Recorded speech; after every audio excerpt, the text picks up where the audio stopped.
Third phase of moon.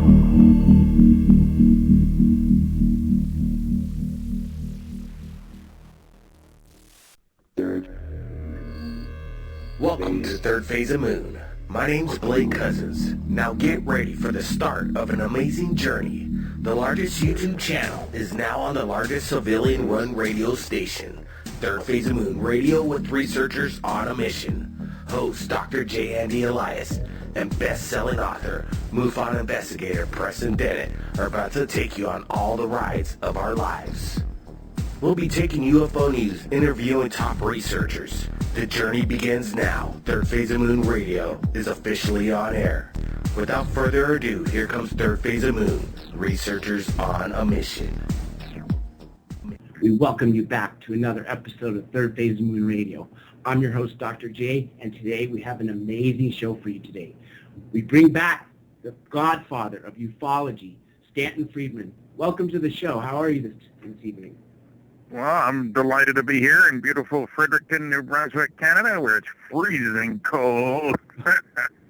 We're actually the opposite side here in Los Angeles. It's actually on the warm side. I every time it would dip below, it would be warm. Cold. What you consider would be warm would probably be cold here. But nonetheless, I wanted to say 2013 is over, 2014 new year. More people believe in UFOs. What do you expect this year to happen for ufology?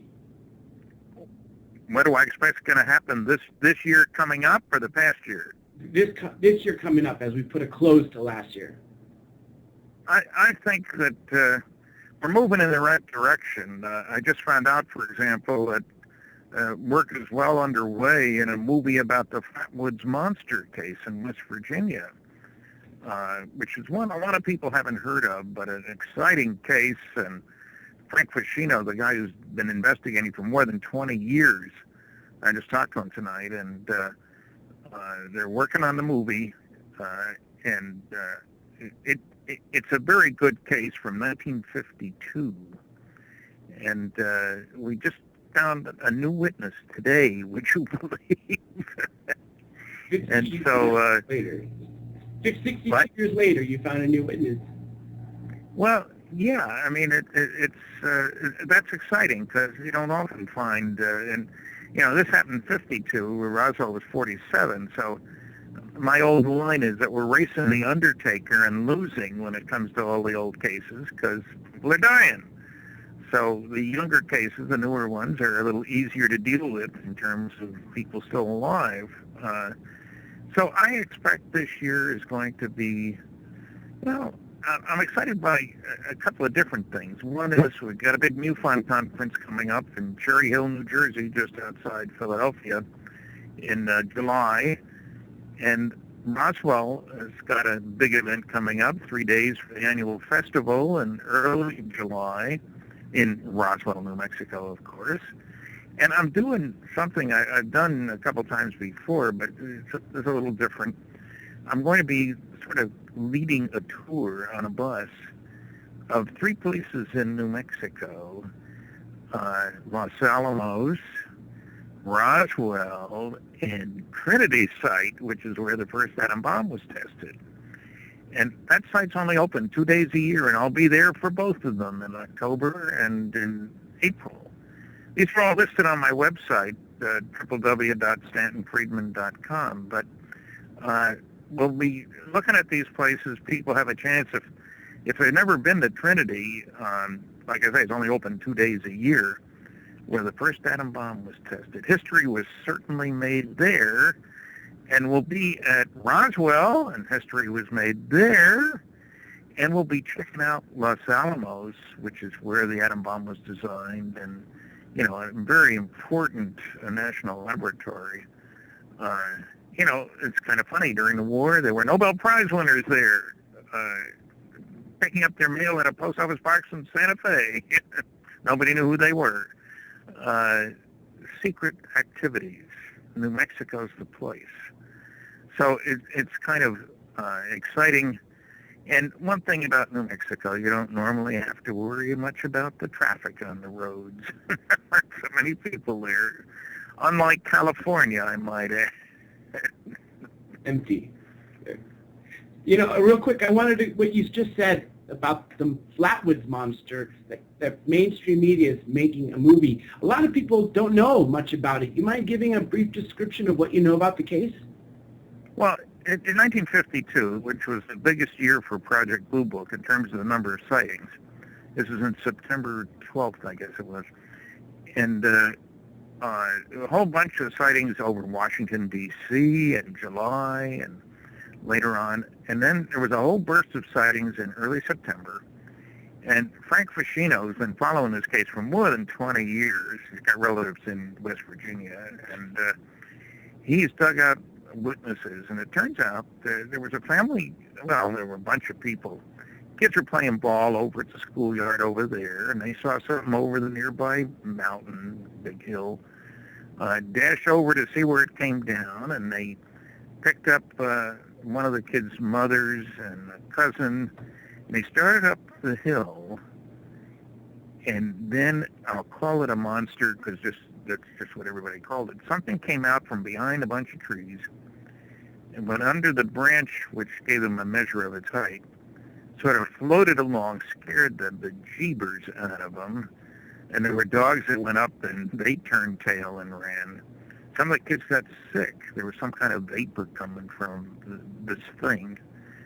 And the National Guard got involved in this, and the story was big time. And Frank put out a book about it, actually 3 of them, one after the other, variations, the Flatwoods Monster case. And people called it a creature, but it wasn't. It was a device, if you will. Maybe it was a hazmat suit or something like that, but it was big, and it moved strangely and scared the heck out of people, and got a lot of publicity back then.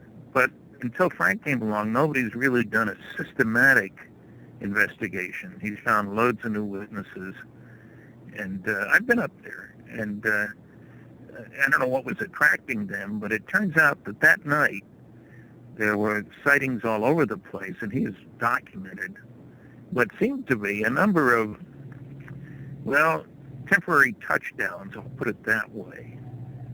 And people, the government tried to pass it off, oh, it's just a bunch of meteors.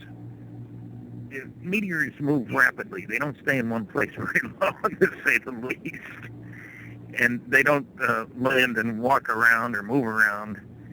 And it was perfectly clear when I was at the site that ask any pilot, if you're having trouble, difficulties, you look for an area that doesn't have trees on it. You find the clearing because you don't want to run into those trees. And that was what struck me when I was there. Oh, I see why they landed here, because there's nothing in the way. You look all around you, there are lots of woods in West Virginia. So it's a very good case. It got a certain amount of publicity, but Frank's books have really done the trick. Frank Ficino, F-E-S-C-H-I-N-O. And look for the movie. I don't know what the title will be, I tell you. Well, speaking of movies, wasn't there one being made about your book, Top Secret Magic? Well, supposedly it is going to be made. They've optioned the rights to my book, Top Secret Magic, M-A-J-I-C, and to the book by Don Schmidt and Tom Carey, Witness to Roswell. And it would be sort of like All the President's Men, an expose, conflict, there are different views about Roswell and especially about MJ-12. And I'm still battling the nasty, noisy negativists about MJ-12. That's what I do. I'm the guy defending it. Nobody else is making much in the way of noise pro MJ-12. But anybody who reads the book, I think, Top Secret Magic, will find ample basis for saying that there are these 3 documents that were top secret, eyes only, that are probably the most important documents ever leaked to the public, because they say President Truman established a group called Majestic 12 to deal with what happened at Roswell. This was in September 47. Roswell was July. And so I've done a heck of a lot of research on the book, on the documents, because, you know, we want to be very careful not to go public and then have somebody say, gotcha, we made it up, here's the proof. So I did an awful lot of research, and I'm anxious for the movie to come out. I mean, I'm getting old. I want it to come out while I'm still alive. You know? I should add, there's a second book that movie rights have been optioned, captured the Betty and Barney Hill UFO experience. Now, most of the work was done by Kathleen Marden, who's Betty's niece, and she's a real expert on, certified hypnotist for that matter, on abduction cases. And she's written a book. This is listed on our website too. And so, this could be the year of the UFO, he says, hopefully, optimistically. You never know.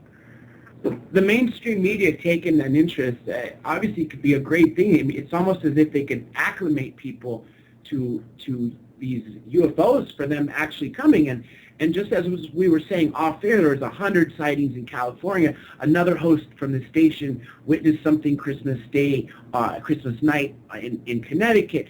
This person from Idaho was called. Third Day of the Moon, like I said earlier, is being inundated with footage from around the world. It seems that the sightings are on the increase. Do you think they're making these movies to correlate, maybe because things are starting to collapse for them? The secret? Well, I don't know. It's interesting to speculate because I find that people's attitudes, there's been a shift because of the Kepler satellite. It's very hard for anybody to say, oh, surely we're the only ones, or there can't be anybody else out there, and all that sort of thing. We're now talking, look at the jump in numbers here. Frank Drake of the SETI movement, Silly Effort to Investigate, SETI, said a few years ago there might be as many as 8,000 places in the galaxy that could send radio signals. With Kepler, we're saying that probably every star in the galaxy, someplace between 100 and 200 billion, has at least one planet. Some have 5, some have none, but on the average one. So rather than 8,000, a much better number might be 8 billion. So suddenly, the notion that, we're it, begins to shrink in significance. How many people believe that? If it could happen here, surely it could happen someplace else, and the planet is 4+ billion years old. Plenty of time for someone to be a little bit ahead of us, maybe only 1 million years, And so times have changed, in terms of overall attitudes about man's place in the universe and all that sort of thing. Our love of ourselves, our sense of uniqueness is kind of going down the tubes because it's pretty hard to imagine that we're the only ones. I mean, if you're going to talk about God, this is the best he could do? There's got to be other places. And then the evidence backs that up.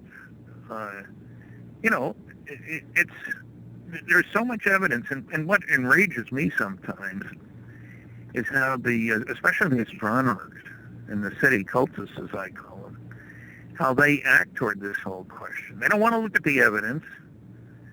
And I'm just having a little battle with Dr. Tyson, Neil deGrasse Tyson, who's the head astronomer at the planetarium, Hayden Planetarium in New York.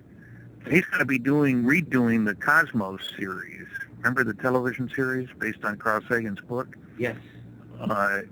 And Carl and I were classmates for 3 years at Chicago. And I did protest loudly to the station about some of the inaccuracies, like in the Betty and Barney Hill case. I mean, can you imagine? They got the windshield wipers going for that case. It was a beautiful, clear night. They saw the UFO go across the moon. They saw it next to a geological formation, 1.5 times the size, which would make it about 70 feet. And in the show, they've got it raining. So how could any of that have been seen? There are other things wrong, but I mean that. So I'm hoping my last 2 articles, I do a monthly column for the MUFON Journal, Mutual UFO Network Journal, And both have dealt with Dr. Tyson because some of the strange things he said. I mean, it's my feeling as a nuclear physicist that if a scientist is going to open up his mouth about something controversial, that he has a responsibility to have facts in hand before putting mouth in gear. And that's not always honored, that notion. Dr. Tyson, for example, in one of the classic remarks of the debunkers, the proof that the U.S. government can't keep secrets is how much we know about President Clinton's genitalia. Now, that's one of those very funny remarks that has nothing to do with the question at hand. He also said, and this bothers me more because of my professional background, that our fastest craft would take 70,000 years to get to the next nearest star, so, obviously interstellar travel is out of the question. That's absurd. It doesn't have a propulsion system on it. It's like saying... You've worked on craft, right? Faster than that. What? You've worked on craft faster than that. Oh, yeah, and we've worked on ideas that would go very much faster than that. I mean, look, when the technological community wants a lot of energy, they go nuclear. And people are still astonished. I'm sure I've said it before to you. We have aircraft carriers that can go 18 years without refueling. That's an enormous accomplishment. That's with nuclear fission. With nuclear fusion, that's my baby. That's what makes the sun work. And every other star throughout the universe, not just a few, not just 10% of them, all of them work by nuclear fusion. That's what goes on in H-bombs. So we're not strangers to the fusion world. Admittedly, as you'd expect from Earthlings, we use it primarily for military purposes, but enormous amount of energy locked up. And yet the astronomers who know that the stars work by fusion never considered that, gee, maybe you could build a propulsion system around it. But it's not their business to build propulsion systems. I don't know why they think it's their business to debunk when they don't know what they're talking about. That's a Friedman rant, you'll understand, but what the heck. And I've challenged Dr. Tyson to a debate in my last two articles.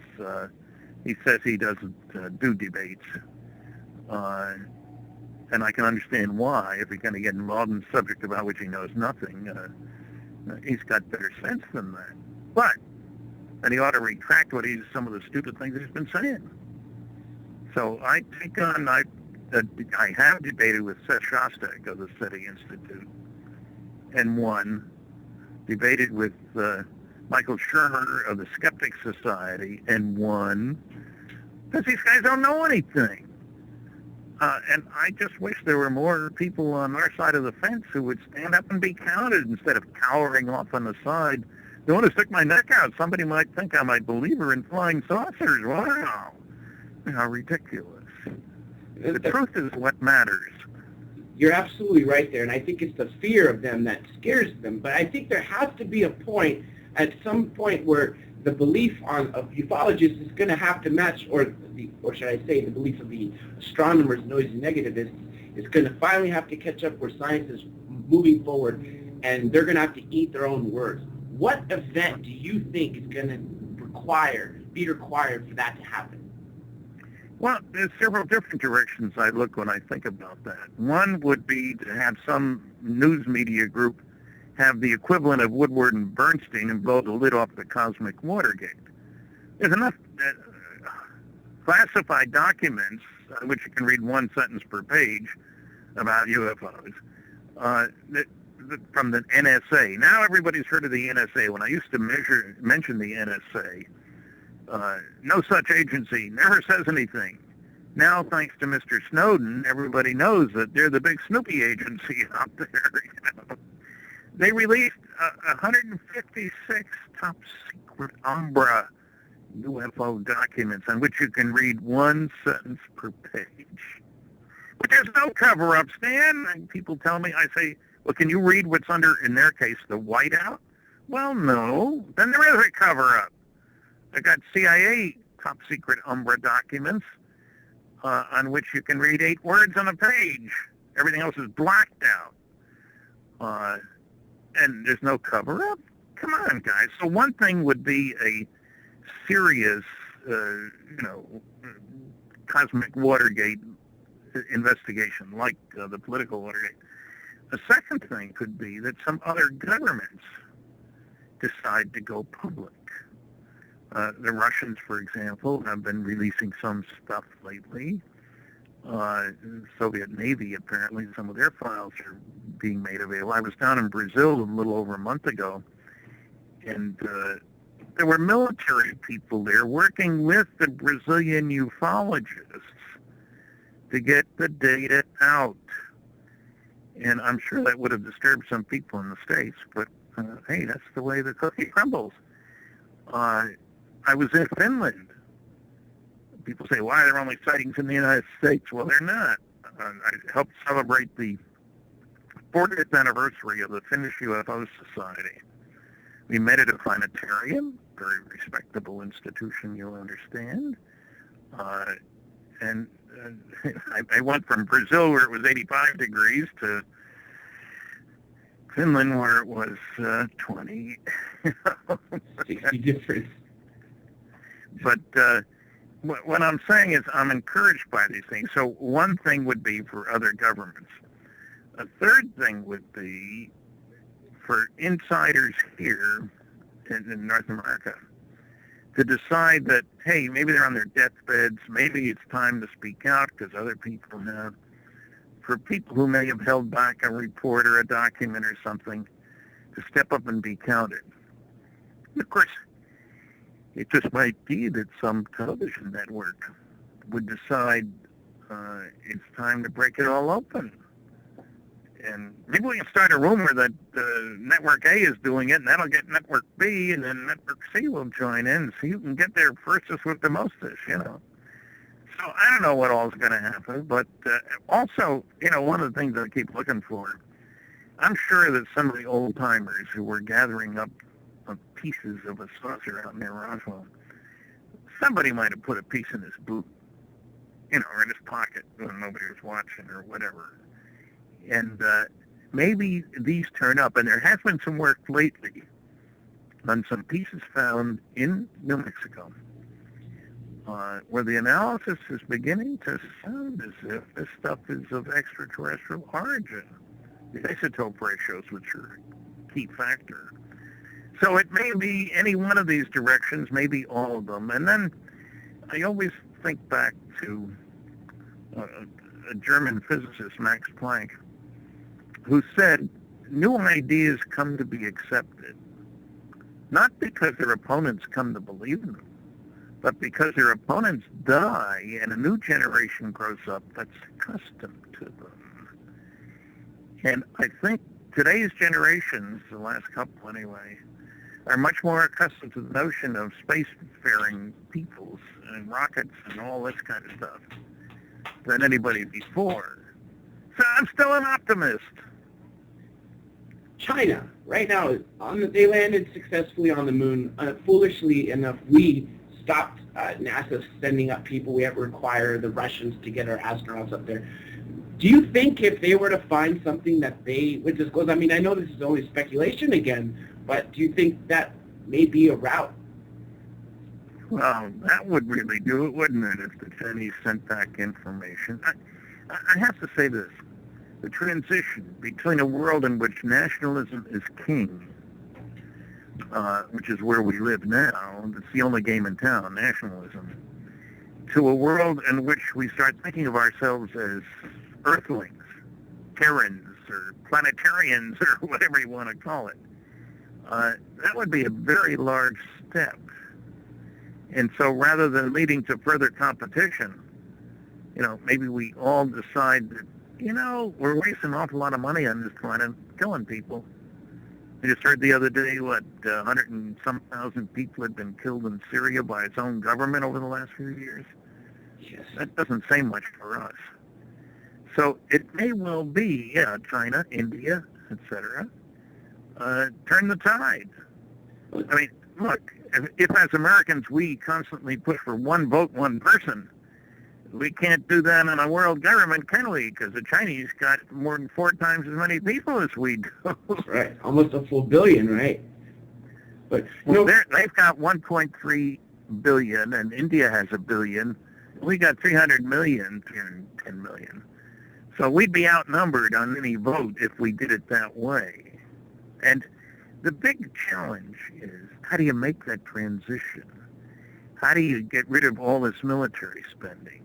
How do you start taking care of the people on the planet instead of killing them? That's a major challenge.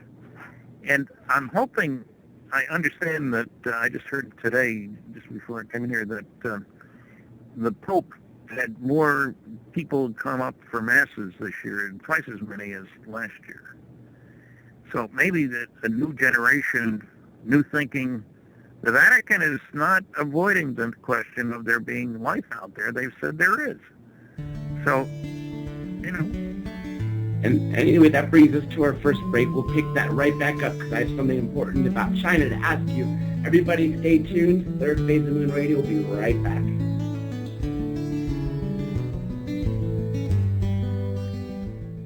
Welcome back to Third Phase of the Moon Radio. I'm your host, Dr. J, and we are speaking to none other than Stanton Friedman, godfather of ufology.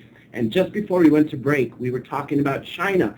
And I wanted to pose to you this question, Mr. Friedman. Did you see the pictures of the China sent of the moon? Why is it brown versus all the white images that NASA's been feeding us for decades?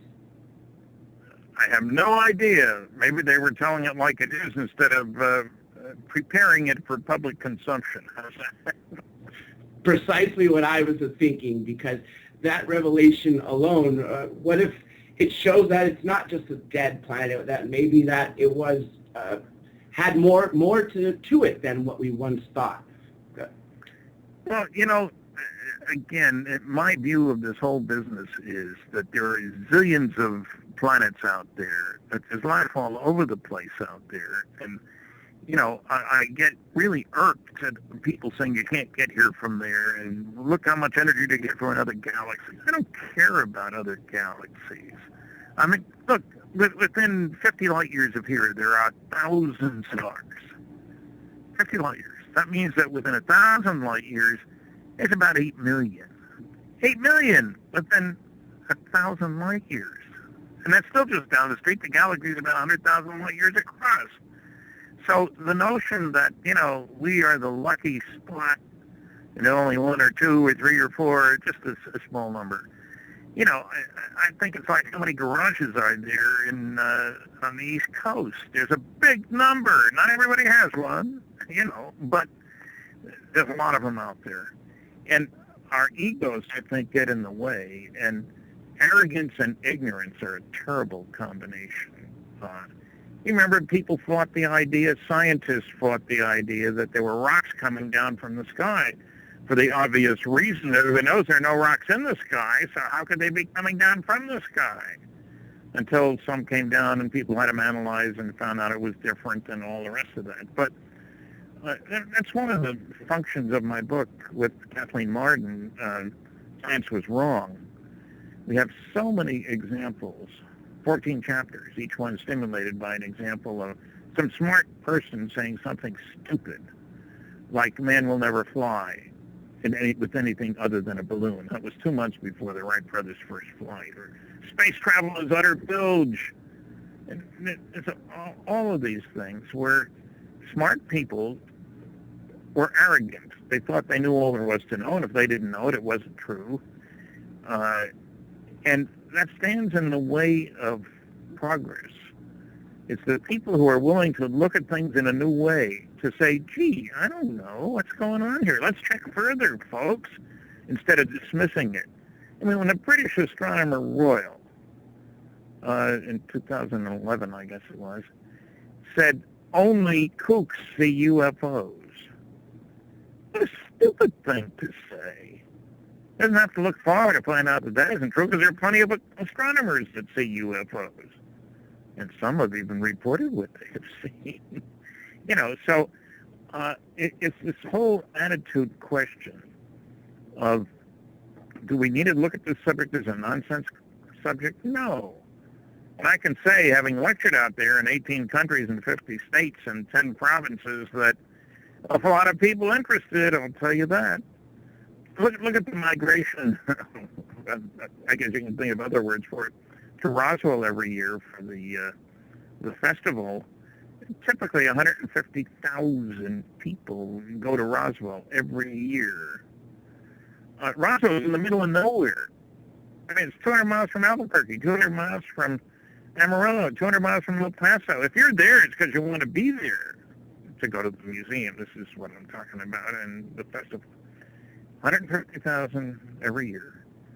So there's an awful lot of interested people going out of their way. And it's not like it's Las Vegas or someplace like that, all kinds of attractions. It's a nice place to visit, I don't mean that. But, it doesn't have the stars, if you will. So people are interested. If more people would get involved, I haven't heard of any recent PhD theses done on UFOs. We're past time. There have been a dozen already, at least. But I think that it's a question of attitude. If we decide we want to really dig into it and we'll find the truth.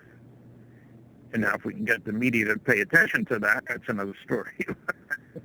Probably one of the biggest problems is trying to get them to pay attention. Now, you mentioned interested parties, which is definitely growing. I want to go back and get a little history lesson about you. When did you start to believe that or know that life exists on other planets? When you were a child, did you think that we were being visited, or did you know, looking in the stars, that something out there was possibly looking back? Well, neither really. I read a lot of science fiction when I was a kid. Before I was 12, my best friend, his older brother, had a basement full of pulp magazines. I used to take 2 or 3 home when I was over there and read them. So I was excited about that. And you didn't get a good view of the sky. I grew up in Linden, New Jersey, industrial capital of New Jersey, if you will, Standard Oil and all kinds of chemical companies and smog and all that stuff. I'll never forget when I was 16 and up in New Hampshire at a camp on the lake. I couldn't get over it. Where'd all those stars come from? You could see the Milky Way. It really was there, and it was visible. It sure wasn't in New Jersey. So I didn't really get interested at all in flying saucers until I read Edward Ruppelt's book in 1958, and I only bought it because it was a markdown from a discount house, hardcover book, marked down from $2.95 to $1. The Report on UFOs by Air Force Captain Edward J. Ruppelt, who had headed Project Blue Book in the early 50s. And I figured shipping would have cost me $1, so I was getting it for nothing. And I read the book. It intrigued me. It didn't convince me, but I shared it with a neighbor. Charlie was an engineer 10 years older than I was. I was working for GE on nuclear airplanes. Big project, spending $100 million that year. And Charlie was a good engineer, next-door neighbor, and he was more impressed than I was. And I was impressed by his being impressed, because I looked up to Charlie. And so I read a bunch more books after I moved to California, some of which were trash. And then my big epiphany came when I found a copy of Project Blue Book, Special Report 14, in 1961 at the University of California, Berkeley Library. And that got me angry as well as educated me. I mean, data on 3,200 cases, but it included a press release from the Secretary of the Air Force, Donald Quarles. And those words are etched in my brain. On the basis of this study, we believe that no objects such as those popularly described as flying saucers have overflown the United States. Even the unknown 3% could have been identified as conventional phenomena or illusions if more complete observational data had been available. Now, I had the report in front of me, 3,200 cases. But the unknowns were 21.5%. How did the Secretary of the Air Force dare to lie so blatantly? Well, one reason he did, nobody else had copies of the report. But that is part of the cosmic Watergate that I talked about. I mean, I had a security clearance. I'm accustomed to sometimes tiptoeing around the truth a little bit because of security. But to blatantly lie? And especially when the second part, not only were the unknowns not 3%, they were 21.5%, but there was a separate category for those cases for which there was insufficient data, despite what he said, 9.3%.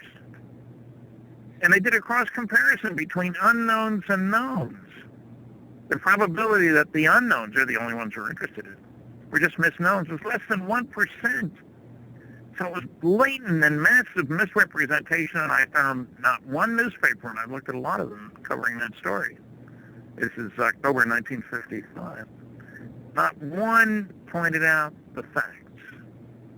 And that bugged me. You know, like I say, you can tiptoe around the truth sometimes for security, but blatant lying is something that should not be rewarded by acceptance. It should be trashed. And so that was one of the big events in my life to get me really going on what's the truth here. And, you know, if there's no truth here, why would they so blatantly lie? You normally have to have a reason for lying, don't you? I mean, you can understand when the first atom bomb was tested at Trinity site in New Mexico, the news media, the Air Force, the Army rather, put out a press release. An ammunition dump had blown up, and fortunately nobody was injured because it was seen from 100 miles away. So I can understand that. They lied, but I can understand that in the context of the war we were fighting. But that's different from, they had a good excuse. That's sad how the lie on Project Blue Book, and the thing is most people won't get past that phrase. They won't look into the details as you did, and I actually got a copy of that from you, in fact, this last year's UFO Congress, and in there the reports are just boggle my mind. This document's there for over 6 decades, and that alone could be looked at and shown so much proof, and yet it's in some ways suppressed. If it wasn't for you, I wouldn't know about it. Well, if you listen to all of the nasty, noisy negativists, as I call them, you wouldn't know about it at all. If there's one thing they're consistent about, it's rule number 1 for debunkers. Don't bother me with the facts. My mind's made up. And rule number 2, what the public doesn't know, I'm not going to tell them. And rule number 3, of course, is if you can't attack the data, attack the people. It's easier. And rule number 4, do your research by proclamation. Investigation's too much trouble. Nobody will know the difference anyway. So, Special Report 14 is a good example of that. Debunkers don't talk about it. If they do, they lie about it. And so I don't like people lying. I mean, I thought, foolishly I suppose, when I grew up and wanted to be a scientist and became one, that science is a search for truth. Of course, I thought at one time that journalism was too. I'm a little older now. I know that it's not always true for either group. The spins, very sadly, the spins. You know, Area 51, a hot topic right now because finally, after decades, it is publicly acknowledged, even though the White House consistently renewed the budget for it. And Obama was recently asked, what do people ask him more than anything else about? And he said Area 51. And I thought, obviously, because he's the only president that can talk about it now. But the fact that everyone is asking shows the interest there. What do you think is happening there or might have happened at Area 51 that caused it to have this mystique to it? Well, it's been because of a lot of publicity. What's her name? Jacobson's book is one who said it was founded in 1951. That's where the number comes from, which is nonsense. It was done in 54, and it was set up for the purpose of developing the U-2 aircraft in secrecy. And remember, we used that to fly over the Soviet Union in violation of international law, of course. And they developed lots of stuff out there. Of course, then when satellites came along, the best pictures you can buy are Russian ones, which I think is funny. But Area 51, no question, was set up to do research on advanced systems that you don't want exposed to the public. And that also you want to be safe if somebody drops an atom bomb your way. And it's out in the middle of nowhere. And we know that the U-2 was developed there, and the SR-71 was developed there, and I would say the SR-72, whatever the next model is called, I forget what it is. So the real question, I suppose, is that's where UFO stuff is going on. Well, certainly Roswell stuff wasn't taken to Area 51, didn't exist at the time, 47, and there were other functions for it. It wasn't a big lab complex at the beginning. And we know that the wreckage went to a place that was, Wright-Patterson Air Force Base in Ohio, which has, from time to time, 20 to 30,000 people working there. I've been there. I had a contract that involved my going there every month or so. Big place, big facility. I just laughed when somebody called me and said, he and his friends are going to break in at the gate and find all those alien bodies there. I dissuaded him from that. High security, lots of guards, lots of people. I had a security clearance, so when I was there, I did not have free access to every place there. You had to have a need to know. So I had to be escorted to places away from the facility where I was having meetings and stuff. But, and there was a book out by Don Schmidt and Tom Carey, Area 51, the new Area 51, Wright-Patterson Air Force Base. So it's not the new one, it's the old one. Because that's where wreckage went. That's where a Russian pilot defected, because I think he got $1 million with a MiG, and it went to Wright-Patterson Air Force Base. So who knows all the classified work that's going out there? Not me, and nobody's talking about it. I've been by it. I went by the sign, use of deadly force is authorized. And I think the government has a right to do classified experiments. Not only there, but there's a lot of land in the country you can't fly over, for example. And I had somebody say, oh, come on, Stan, that's ridiculous. It's a free country. Anybody can fly anywhere. There were some pilots there, fortunately. And I said, hey, you guys, are there places you can't fly over? Oh, yes, they're shown on the map. And you want to be escorted and maybe fined, you just try flying over there. So Area 51 is one of a number of highly classified establishments, Dugway Proving Grounds. It's a place where they do chemical warfare work. You can't get in there. That's not surprising. Security, I should say, it's one of my beefs with some of the people who want everything disclosed. We're entitled to know everything. No, we're not. I don't think so. I think there's a very strong national security aspect of the whole UFO story.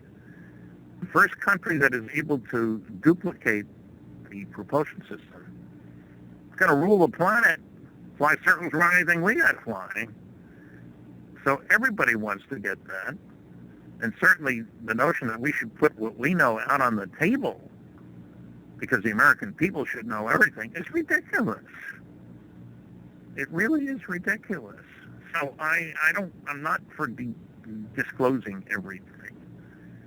It would be nice if there was a worldwide gathering of important people at which they said the planet's being visited, and here are some reasons why we haven't disclosed what we know, and we have conferences scheduled on the religious, economic, philosophical, psychological aspects of what that means that we're being visited.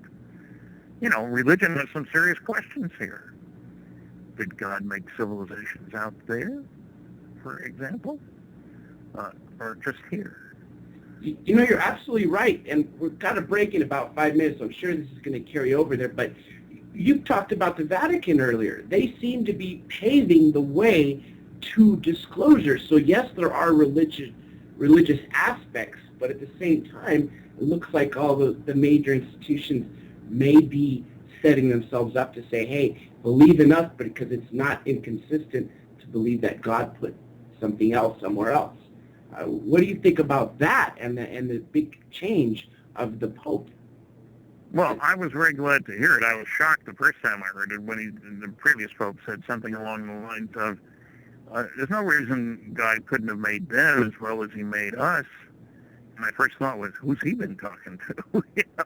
People forget the Vatican has its own observatory.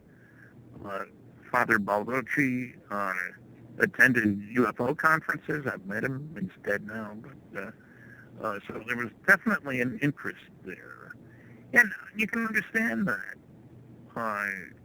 One of the big religions, the Muslims, incidentally, do believe that there's other life out there, and they've said so. So, you pay your money and take your choice, but you don't want to be on the outside, do you? Definitely not. Do you think that crash and retrievals obviously bring the smoking gun? Do you think the Vatican possesses any alien artifacts from possible crash and retrievals? Don't know. Don't want to speculate on that because I have no idea what they've got. And, it's just like we're still speculating about the miracle of Fatima. There's still supposed to be stuff released. And some people say that was a UFO experience. Way back, was it 1918, something like that, where a whole bunch of people saw something strange in the sky. So I'm sure the Vatican has kept tabs on what all goes on there. But it's not only them, not only the Catholics. If you want an interesting book, besides mine, of course, which are listed at my website, www.stantonfriedman.com, but Dr. Barry Downing's book, The Bible and Flying Saucers, is an outstanding work of scholarship. He has a bachelor's in physics and a doctor of divinity. He specializes in divine physics, I guess. But he goes through the Old and New Testaments and finds loads of examples of flying saucer sightings. They didn't call them saucers. Who used saucers back then, But it's an exciting piece of scholarship and could be expanded if we could get more professors to sponsor more students who are digging into strange stuff like this UFO stuff. That would be exciting. So, there's a whole area here that needs a lot more attention. How many courses are being taught on UFOs? There have been some in the past. How many more PhD theses are there going to be? There have been more than a dozen. You never hear about them from the nasty, noisy negativists. You don't. And as a matter of fact, I think the future will hold much more because you ask any teenager or child right now if they believe in life on other planets. I have not heard a child says no. So I can imagine in a decade or so when they create their own. We're going to come to the break in about a minute, but this is going to carry over after. I wanted to go back to crash and retrievals. Do you know what the most recent cases were and where they were, and was the U.S. in charge of taking them even if they were on international grounds? Well, the only one that comes to mind is Varginha in Brazil, and I happened to be down there when that went public, and I can't even tell you, it might have been 10 years ago. It's a good case. And that cut us off. We'll pick that right back up. Everybody stay tuned. Third Phase of the Moon Radio will be right back. And now, we welcome you back to Hour 2 of Third Phase of the Moon Radio. I'm your host, Dr. J, and we are speaking to none other than the godfather of ufology, Stanton Friedman. I want to tell everybody, check out StantonFriedman.com. At www.stantonfriedman.com, there you'll find where he'll be speaking as far as his many great books, Crash at Corona, to Capture, to Science Was Wrong, Top Secret Magic, and there's much, much more available there. And also, if you want to ask questions, call in now. Area code 347-688-2902, or on the West Coast, 818-923-1713, or Skype in at Freedom Screen. And now, Mr. Friedman, right before we went to break, we were talking about crash and retrievals and this recent case in Brazil. I mean, I know it's not yesterday, but a little over a decade ago, it seems fairly recently. Can you tell us about this case?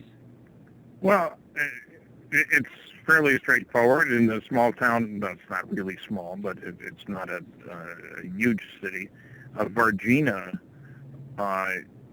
people saw something strange in the sky, and then it was linked to seeing, how should I put this, strange critters, beings, kind of brown skin, short, not wearing any clothes as I recall, and some firemen picked them up, and the craft was recovered, and supposedly the United States spirited it away.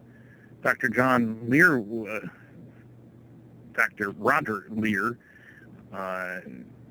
was there and talked to doctors who said they found that the beings were injured and were somewhat different from us. And there's a book in Portuguese about it, about the Varginha event. And there's even a video that Dr. John Carpenter from the States and myself and Graham Birdsall, the late Graham Birdsall, who had been editor of Britain's UFO magazine, we interviewed several of the investigators to get the story. So what happened, nobody's got the big story other than a number of people were around. Dr. John Mack, the late Dr. John Mack, expert on abduction cases, psychiatrist from Harvard, he actually went down there and talked to the young ladies who were primary witnesses on this thing, and he was satisfied it was an important and significant case and that they weren't telling the truth.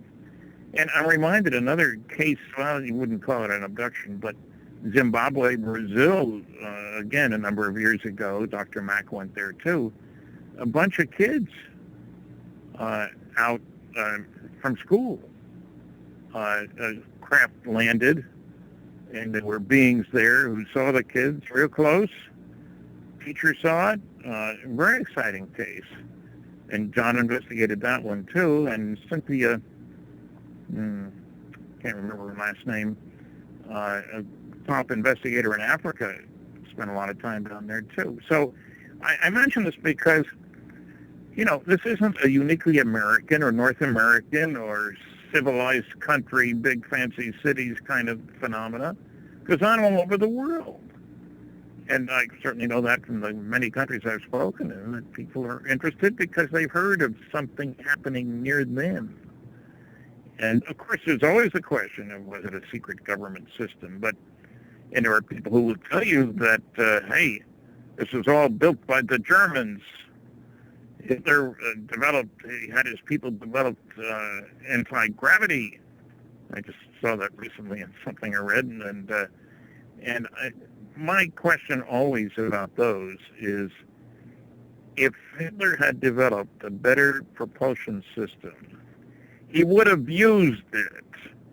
You can't say he was a nice, kind guy who felt sympathy for his fellow citizens so they didn't want to use these bad weapons. Come on, that's ridiculous, So I don't think Hitler did. When the United States built stealth aircraft, we used them in a war and a whole bunch of other new aircraft. We built the atomic bomb, we used it in a war, 2 of them. I might surprise people to know we've actually tested, we Earthlings, 2,000 nuclear weapons on this planet, which is a scary thought, because there's still plenty of nuclear weapons around. So, it scares me when I think of some of the, what shall I call them, the leading lights of the planet. If they get their hands on a nuclear weapon, would they hesitate to use it? I don't think so. Bikini Atoll. A lot of evil people. Didn't we even take out an entire island when you said 2,000 nuclear tests? Say that again? Bikini Atoll. Wasn't that one of the islands that we were doing one of the nuclear tests and we destroyed? Well, that was an early one. That was our first H-bomb. We beat the heck out of the atoll. Not much of it at all, of that at all. It's an interesting progression. From a big bomb in 1944, a blockbuster it was called, gave the energy of 10 tons of dynamite. Wow! Well, the next year, 45, our first atomic bomb released the energy of, about 16,000 tons of TNT. And because we're such smart guys, in 1952, first H-bomb fusion device released the energy of 10 million tons of dynamite. And the Russians that went off a few years later, 57 million tons of dynamite. It seems very imagine? plausible exactly why we'd be monitored by an extraterrestrial race right now with what we're doing. I think they'd want to quarantine us, don't you? Absolutely. With that kind of lethal power and that we're using against each other, rather than harnessing it for a good reason, first thing we did is went out and created a bomb. Yeah. Bigger and better. More bang for the buck. Pretty sad. It is. It really is. You know, earlier in the last hour we were talking the cost of secrecy when we were talking about possibly rogue nations. I'm going to take this back there if you don't mind. Do you think at some point the cost of keeping this cover-up a secret will be so high that we're going to have to disclose? I mean, again, this is speculation, but the best we can do until we get some more whistleblowers. I don't know. If 10 different newspapers were in competition to see who could get the most good data out in a hurry, it might put some pressure on some people. It does take money, and newspapers are having a hard time of it, as you know, because of advertising on the internet and stuff like that. But I don't know what's going to force anything, and it may be out of our hands altogether. It may be the aliens land in the middle of a big soccer match, and that would be the end of the cover-up, wouldn't it? With a few million people watching. Or a billion. Hey, the Winter Olympics, that would be the time, wouldn't it? I agree. When a billion people are watching, that's when they should make their grand appearance. Now, you know, Snowden, if you recall on Christmas, he made this remarkable message that says that our generation and the children of the future will never know what it's like to have privacy. Everything from their actions to even their thoughts. I mean, not that they could read thoughts, but because of their monitoring every single thing, their patterns. Some people, that's a very strong statement of where we're going and what our resources are being used for. And some people even think that he's holding on to some UFO footage. And you know also about this secrecy because you filed a Freedom of Information Act request on yourself, right? I know because I worked under security for 14 years, but it was a funny experience. I sent off a Freedom of Information Act request to both the FBI and the CIA. I want all your files on me. And I gave them where I was born, when I was born, and, full name, name, rank, serial number, and the whole business. And I mentioned that I'd had a security clearance for 14 years. Well, I heard from the FBI first, and it was very straightforward, very short letter. We don't have a file on you. I knew they did because the security clearance was done by them, but not too long thereafter I heard from the CIA. And they said, all we have on you is a negative name check request from the FBI to see if we had any files on you, basically is what it meant. And they sent me a copy of this little squib of paper, the size of a postcard, really. And so then I wrote the FBI. And I sent him a copy of that. I said, could you please recheck your files? Because this is what I got from the CIA. And I get a letter back from the FBI saying, we have rechecked our files and find that we do have a file on you. However, it's classified. So I send him another letter. I said, I'd like to know the size of the file and the level of security, the classification. That information is classified. Sorry about that. I go through this whole rigmarole, I knew they had a file on me because I had friends who were saying, Stan, why is the FBI asking us questions about you for my security clearance? But what I'm getting at is people who think you can get anything you want, all you got to do is ask for it, don't know what they're talking about. And there's a funny way of dealing with that. The presidential libraries you can request a mandatory classification review. If you're going through a file and you find a sheet, a withdrawal sheet, it'll tell you that this is taking the place of a 5-page memo from John Jones to Tom Smith, top secret, dated October 24th, 1982, whatever. And so you can put in a mandatory classification review request. And say the Eisenhower Library submits it for you to the agency whose document it was, NSA, let's say. And at one time, I don't know what the latest version is, but at one time it was running 2 to 6 years to get a response to those requests. And you know what's funny is I've been talking about the NSA for a long time because we had a lawsuit against them, a Freedom of Information suit. And that's when we found out that they had 156 top secret Umbra UFO documents. Wow, but they wouldn't release any. Then they released some a few years after that. And I used to make jokes about the NSA. You know, everybody says, no such agency, NSA, or never says anything, because most people had never heard of the NSA. Now, thanks to Mr. Snowden, everybody's heard of the NSA. And yes, I would love to know whether he pulled any documents that dealt with UFOs. It's good there was a guy, an Englishman, they were going to pull in. The government was trying to extradite him, the U.S. government. McKinnon, Gary McKinnon, right? Yes, that's the man. And the British government said no, finally, for which I'm glad. Now, he was looking for UFO information, but they were going to prosecute to the full extent of the law because he cost them a lot of money by getting into hacking their files, if you will, which is a crock of baloney, you understand, but still. But now Mr. Snowden has given enormous publicity to the long arm and especially ear of the NSA. And it's not surprising, I guess.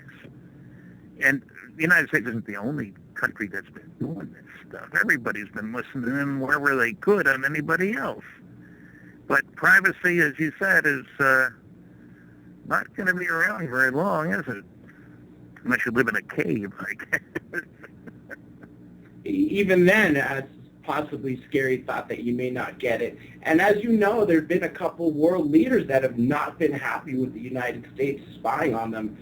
You think the backlash of that might aid us or maybe lose the credibility of the sense that when they say there's no cover-up, people will start to say, yeah, right? Well, yeah, I think it will help in that regard. But I think people with the Internet and, direct access to a few billion people if you want it, I think people resent the notion that the government isn't posting stuff on Facebook about all kinds of classified things. There's a long history of governments covering things up, usually out of self-interest. Look at the experiments that were done with syphilis. And black people were exposed and they were given different drugs and treated, some of which weren't treatment at all. It's a long, very sad story. And so it's nothing new that governments would hide information that could be of interest to its citizens. But we have a new era on that. And, when I look at the rapidity with which the capability of computers has gone up so rapidly, how many terabytes, I asked somebody the other day how big is the storage on this computer. Oh, several terabytes. Terabytes, not gigabytes, not megabytes, not kilobytes, but terabytes. Holy cow. And you can see that by the fact that you can download movies. Movies get a lot of information. You couldn't do that 10 years ago. Quickly, too. You could download them fairly quickly, too, now. Yeah. Well, the engineers are leading the pack. Moore's Law, one of the founders of one of the big companies, it was established a number of years ago that the number of transistors on a chip was doubling every year or two. This doesn't sound like much until you say, well, wait a minute now, over 10 years, holy cow, that's an enormous improvement. And it hasn't stopped. There were predictions 10 or 15 years ago, oh, it'll level off very soon. Well, it hasn't leveled off, and all our progress on the Internet and all kinds of other areas is dependent on the improvement in electronics. Technological progress comes from doing things differently in an unpredictable way. And when you think of the enormous capability of the NSA and a bunch of other agencies, and where are we going from here? Now, when they start reading your minds, that's when you begin to get a little worried. And it wouldn't surprise me if we learned how to do that as well, which is really scary. Then they would be putting people aside they're putting them away in prisons for their thoughts before they would even take action. Very scary thought. Now, we're talking about Moore's Law and how fast these computers go. Do you think that they will get to the point of creating artificial intelligence? Well, there is already plenty of artificial intelligence. I mean, you call some places, you don't talk to a person, you talk to a machine, press 1 if this, press 2 if that, there's a lot of artificial intelligence. If you mean to compete with man, there are some people moving in that direction, and that's kind of scary. And I think we're underestimating how complex man really is, but it is scary, and I think there will be artificial intelligence in the sense in which we meant it. And it won't be too long from now. And what we do about that, will it serve us, or will we serve them as opposed to them serving us? And that's a good question. And I don't have an answer. I'm going to be 80 next year. I won't be around when all this stuff happens. Hopefully you'll be around for the day when we could say, I told you so with regards to UFOs, because it sure seems like it's going down that path.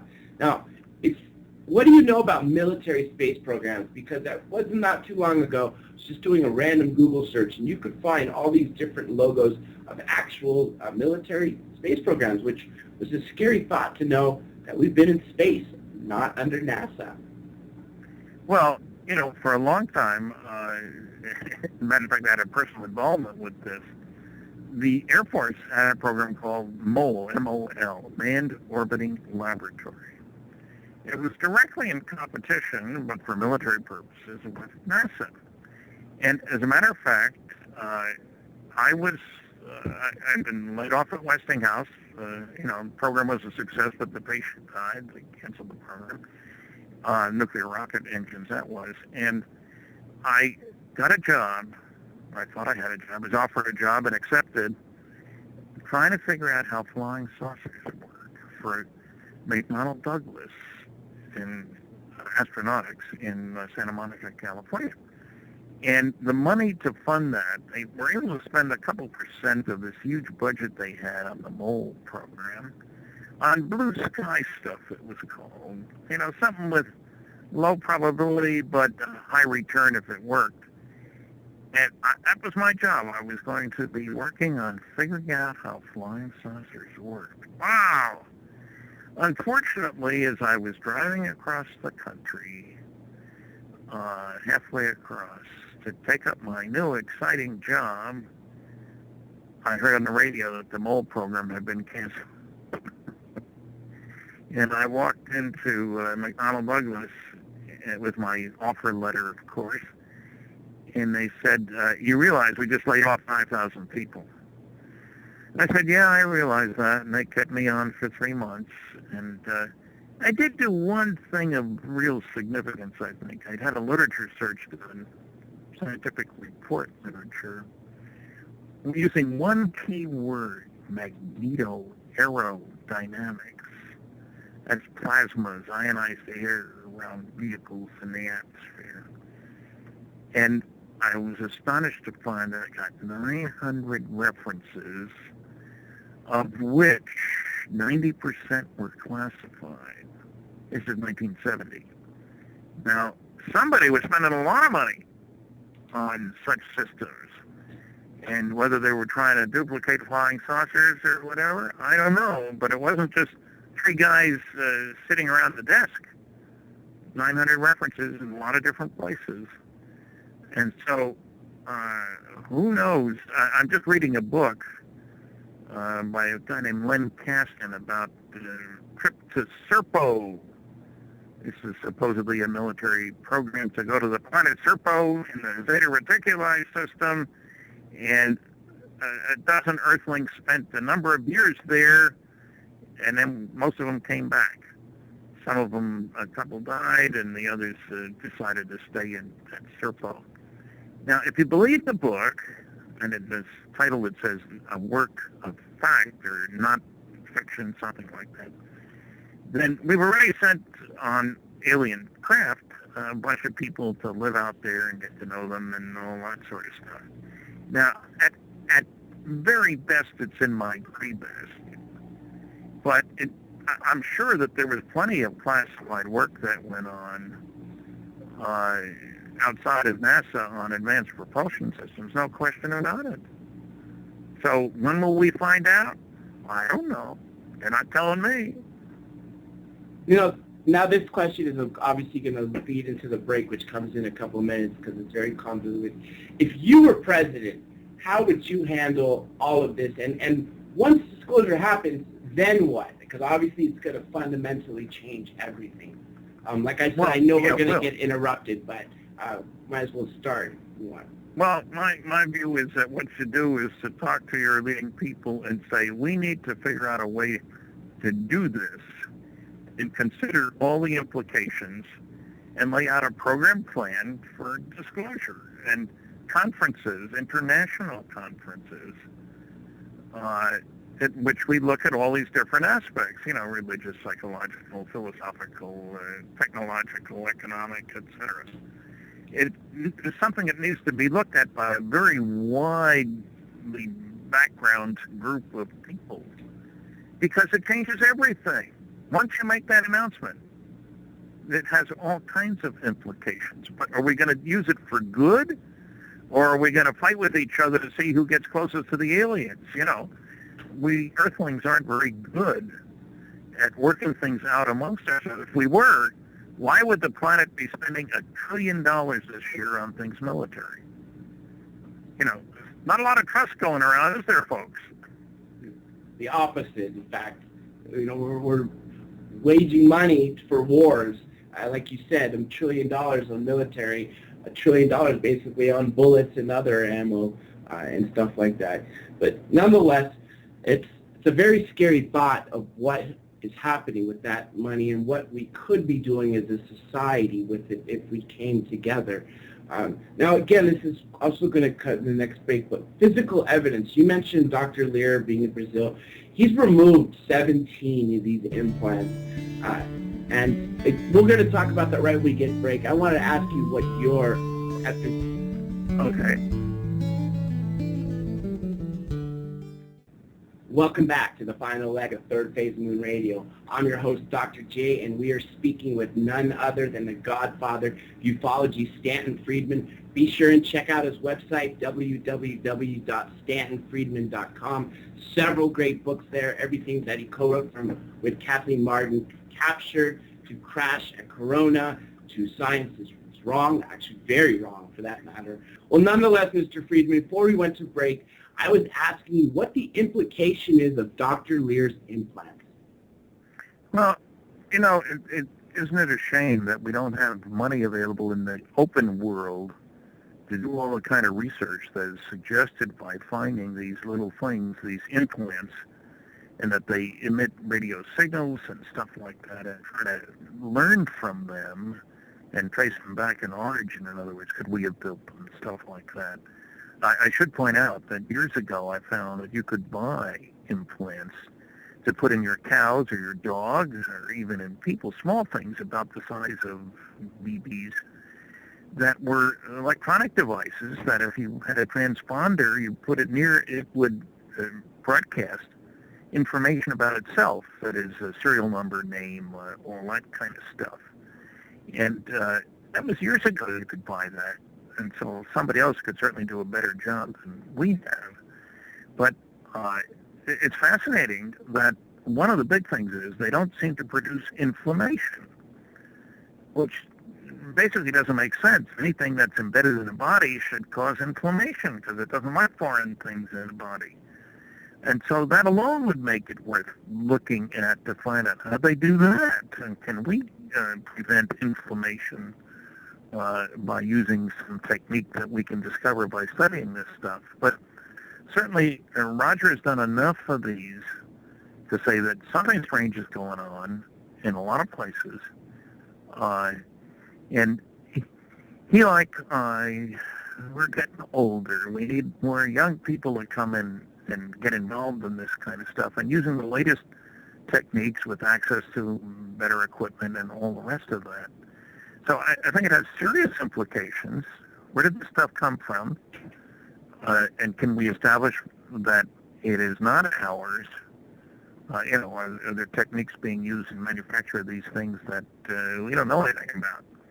So it's a fascinating area of study, and I have to give Roger credit for spending so much time and effort, and with that goes spending money, to dig into these things. It's one of the many fascinating aspects of this thing. And, it'd be like, I'm sure that there are people who are studying gun camera pictures of UFOs taken by military planes and spectrographs on board aircraft that tell you something about what happens in that ionized air plasma around the craft that we could learn from. But who knows? That's all in the secret world, in the black world. And incidentally, for people who think we can't keep secrets, I saw an article, 5-6 weeks ago maybe, that the total black budget had gone up 3%, and this year would be $50 billion in the United States, and the black budget is not under direct congressional control, like when we developed the atomic bomb, for example. Funny story, President Truman, when he was vice president, did not know about the atomic bomb development program. He wasn't informed until President Roosevelt had died. 13 days later, he was informed. Can secrets be kept? Of course they can.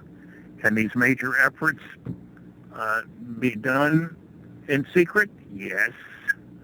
As a matter of fact, a plasma physicist told me that, this is from way back when, that the astronomers interested in the stars had made some discoveries that would have helped them on the H program, because a star is basically a big fusion reaction, and that's what a nuclear fusion weapon, an H-bomb, is. But because of security, the two groups didn't know about each other. And so they didn't get the help they might have had. So it's the same with what Roger's doing. Who knows what else is going on elsewhere, and how many other of these implants have been found. Look, if the government knows about them, we know that they have done some work on them, and they're not telling us. Well, let's hope, for God's sakes, that they actually do collaborate and come forward, because, like you said, this could prove a lot. If it has no reaction as these things are going in or out, imagine what that could do for the science industry. But real quick, Mr. Friedman, we actually have a caller via Skype. Great. The name is Dude Guy. Dude Guy, welcome to the show. Hello. Hello, Dr. Friedman. I'm a great admirer. Mister. Long time viewer of a lot of your work on television, and I've just really enjoyed your perspective. But I had a question, I guess a big picture question about understanding of the general society, I guess, it's psychology, about alien life, and when is it going to be, I guess, possible for people to consider it seriously, since, it's in popular entertainment a lot, and you would think that would lead people to ask some serious questions, or make at least discussing it plausible. And then we have UFO sightings, from the Foo Fighters, up until very recent day. I mean, it's been a consistent phenomenon for a long time, well documented. So whatever these things are, they seem to have a lot of data points that would spur some, serious debate. And yet, our independent citizens, let's not even leave the government aside, some of our most wealthy, independent, free-thinking people that develop all this great technology, start businesses, that have free time to do these things, a lot of them don't seem to question it. I even hear in the private companies that are going to space now, you would think some of these people would say, and if we see any flying saucers, we'll let you know, but they don't discuss it either. So it makes me think that there is some type of insider taboo on the issue. Well, I think there's no question about it, and it shows you how effective ridicule can be, incidentally. I've checked a lot of audiences. I've given over 700 lectures in 50 states, 10 provinces, and 18 other countries. I get around. At the end of many of my lectures, I ask, I get the first question in the question and answer period, how many people here believe they've seen what I would consider to be a flying saucer? Just raise your hand and I'll point and count. We didn't let the CIA in, I'll say, and stuff like that. So they raise their hand and I point and count. 1, 2, 3, 4. The first hands go up just barely over the heads of the people. They trust me. I mean, I've just given a lecture like Flying Saucers Are Real or some such title. But when I get to the other side of the room, I'm still pointing and counting, the hands go up vigorously. They suddenly realize they're not the only ones. Everybody thought he was the only one. Each person did. Typically, it turns out that 10% of the people believe they've seen one. There's an awful lot of people. But then I ask, how many of you reported what you saw? 90% of the hands go down. I also ask, incidentally, if anybody left, how many of you were in the military at the time, and you want to tell us about it? And one guy in front of 1,300 people says, I can't, they told me not to say anything, which was a great line. When people come to my table and they want to buy a book and I autograph it and stuff, they got to tell me their sighting, you see.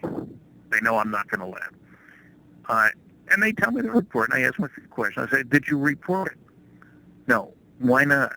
They think I was some kind of a nut. That's the most common response I get.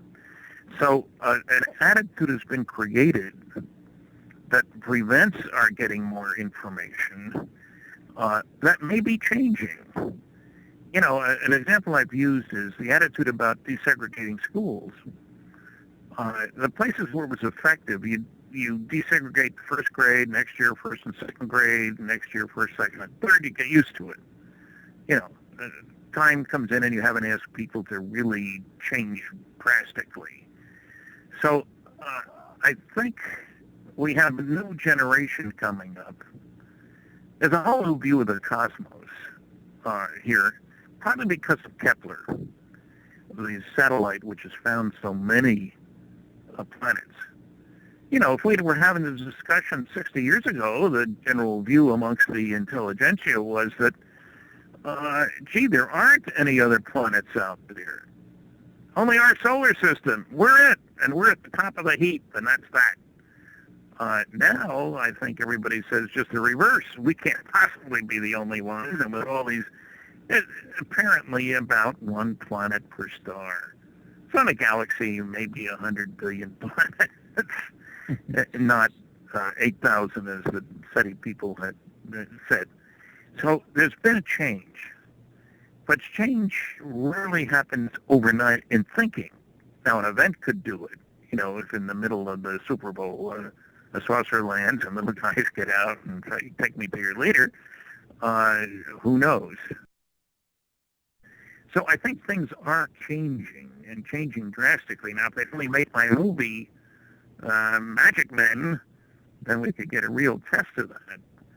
And who knows what's going to happen this year? Huh? Yeah, that's a very comprehensive analysis there. In the Cold War, in our country, in the Soviet Union, I've heard the rumors that it was kind of created, maybe because of this UFO crisis. and perhaps it has divided governments, all over the world. The secret, if there's a problem or a disagreement about how to deal with it, maybe there's more than one party involved. I mean, the politics or exopolitics could be extremely complicated. Yes. And perhaps that's the stumbling block. I mean, do you think it wouldn't that's surprise me if it was? How do we go from where everybody says privately that it's real, but publicly, oh no, it's a bunch of nonsense? How do we go from that to where everybody says, well, of course it's real, except for a few percentage? You'll never get everybody to believe anything. There's always a noisy naysayer around, because it can't possibly be that is true. Meteors don't fall from the sky because there aren't any rocks up there. I love that line. So, yeah, it's a very difficult problem. How do we go from where we are? And remember, people in power want to stay in power, and knowledge is power. Nobody wants the citizens of this planet, all citizens of individual governments, mind you, to owe their allegiance to the planet as opposed to that individual government. As far as I can tell, no government wants that. Nationalism is the only game in town. And so you don't want anybody else to break the barrier either, right? So it's a tough one. And you may have noticed the United Nations doesn't seem to have a lot of power. I mean, I gave testimony at the United Nations way back in 1978. Lee Spiegel of Huntington, what is it? Post? Yeah. Huffington Post? Huffington Post, yes. He arranged the hearings at the United Nations way back in 78. And he's going strong with Huffington Post. And we had a lot of interesting testimony, but the United States, the kibosh on doing anything about it. And so if there was a world organization, which obviously can't solve problems of peace in Syria, for example, or in the Sudan, or the other trouble spots in the world, what's it going to do about UFOs? What power does it have? We don't have a great council, if you will. Hey, that's a good name. Planetary Council of Leadership for the New World Order to come. But you see what I mean? We don't really have a situation in which it's okay to look at these things because nobody wants to give up power. Mr. Friedman, out of all the countries you visited, what would you say was the most UFO friendly? Oh, boy. Interesting question. Well, at the time, I probably would have said Turkey. I went there for a conference. We had a conference where over 2,000 people attended 3 days in a row. Now, admittedly, there was a little strange aspect. We had a Humvee with armed troops in it escorting our bus from the hotel to the auditorium. That's not an indication that everything is peaceful and good, but there's a friendly response everywhere. Korea had a great response. China Hong Kong was good. Australia. Brazil is certainly one of the most friendly countries when it comes to UFOs. No question about that. Finland, I just got back from there, and I was there years ago to dedicate a UFO exhibit at a science museum. Would you believe? And there was a Russian cosmonaut there, too, for the same purpose. We couldn't really talk to each other because we don't speak each other's language, and Finnish nobody speaks. Finnish and Hungarian and Estonia, three countries whose language is a mystery to the whole rest of the world. But they're interested in UFOs. You got any questions for Mr. Friedman? Oh, probably an infinite amount, but I think, my overall feeling is that technology and keeping it classified is one of the big reasons why they don't want to discuss our own technology or the alien technology or their presence until, some date when they feel they have a greater handle on things and how it will be distributed and used by the planet. Because, we could talk about free energy or different things that exist. I mean, I happen to know there are, even more basic energy solutions, not even getting into Tesla or alien power plants, things like thorium reactors and things that aren't being used, and you have to wonder why. And it just concerns me. Money. that enough of our best citizens aren't able to pose the questions and bring things to be examined by the public, and not even, our military, and, people who speak out. Somebody like Smedley Butler, who wrote War is a Racket. I mean, we need somebody like that now to write about, the UFO cover-up, I think. Well, yeah, we do. And we do need somebody in the media to be a champion of this. And I'll tell you, I was very disappointed at the Peter Jennings mockumentary of 2005. They interviewed 150 people. They used 50. And the conspiracy plot, I'm not a conspiracy theorist, is that somebody in the government wanted to know, what do these UFO people know? Should we worry about it? Well, how are we going to get them to talk to us? Well, you have a program taking one of the big three network newsmen, anchormen, and they'll all want to be on that, which is true. So they did that. And can you imagine that John Mack wound up on the cutting room floor? Dick Haynes? There were a number of people, outstanding researchers, who wound up on the cutting room floor. And somebody has over 150 hours of testimony about what's really going on. And I'll tell you, let me give you the strange reason I was disappointed. Peter Jennings and I were both born on July 29th. And we're both Canadian Americans, or American Canadians, however you want to put it.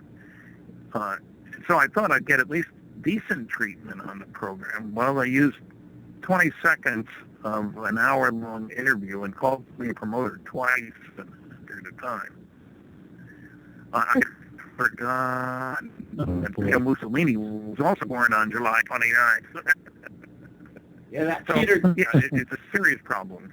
That Jennings documentary didn't help us very much. Now, I know we got a few minutes left for the show. Before we do, I want to plug in your website one more time, stanfriedman.com. Also, check out thirdphaseofthemoon.net.